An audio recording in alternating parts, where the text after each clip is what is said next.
উপবিষ্ট সকলকে জানাচ্ছি আসসালামু আলাইকুম ও আদাব।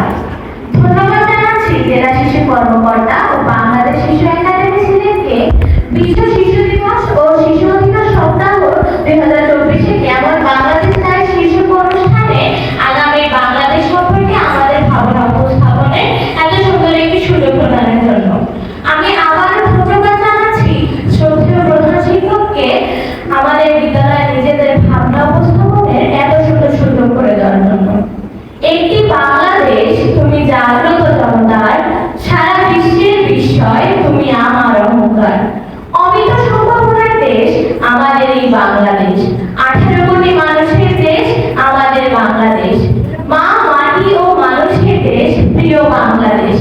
এদেশ সুখী হলে সুখী হব আমরাও।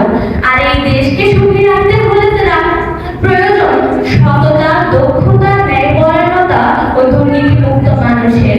কারণ সব মানুষই পারে একটি সমৃদ্ধ ও উন্নত জাতি উপহার দিতে। নিজের মাতৃভূমি নিয়ে স্বপ্ন দেখে সকলেই, যার ব্যতিক্রম আমি নই। এই কথা সত্যি যে স্বপ্ন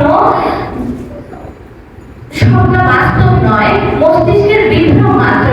কিন্তু আমি আমার দেশকে নিয়ে যে স্বপ্ন দেখি তা শুধু শাব্দিক অর্থে স্বপ্ন নয়, কামনার এক অকুণ্ঠ সাধনা মাত্র।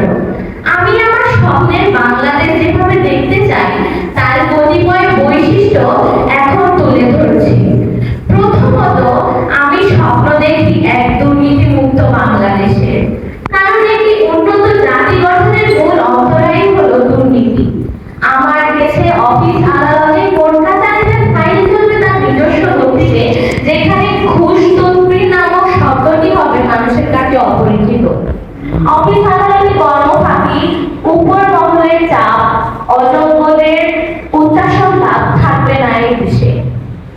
দুর্নীতিমুক্ত দেশ হিসেবে বাংলাদেশ থাকবে বিশ্ব অঙ্গনে সবার শীর্ষে। আমি দিবারাত্রি যে বাংলাদেশের স্বপ্ন দেখি তা হবে বৈষম্যহীন ও অসাম্প্রদায়িক চেতনার। কোটা পদ্ধতি বিলীন হয়ে মেধাবী হবে যোগ্যতার একমাত্র মাপকাঠি। মানুষে থাকবে ভ্রাতৃত্ব বোধ, জাতি ধর্মে বর্ণে থাকবে না কোনো বিভেদ। সম্প্রদায় নিরপেক্ষ সমৃদ্ধি হবে আমার প্রিয় বাংলাদেশ। তাই তো কবি নজরুলের সাথে সুর মিলিয়ে বলতে হয়, গাহি সাম্যের গান, যেখানে আসিয়া মিলিত হয়েছে সব বাধা ব্যবধান। যেখানে মিশেছে হিন্দু, বৌদ্ধ, মুসলিম, খ্রিস্টান। আমি আমার স্বপ্নের কল্পনায় যে বাংলাদেশের চিত্র আঁকি তা অর্থনৈতিকভাবে সমৃদ্ধ। বাংলাদেশের অর্থনৈতিক অবস্থা দারিদ্র্যে দুষ্টচক্রে আবর্তিত হচ্ছে।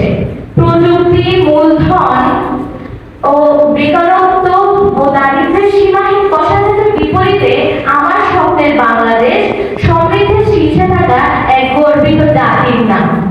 আগামীর বাংলাদেশ শিক্ষার আলোয় আলোকিত সমাজে সুষ্ঠু সংস্কৃতির ও মননশীলতার একটি অনুপম আবহ বিরাজমান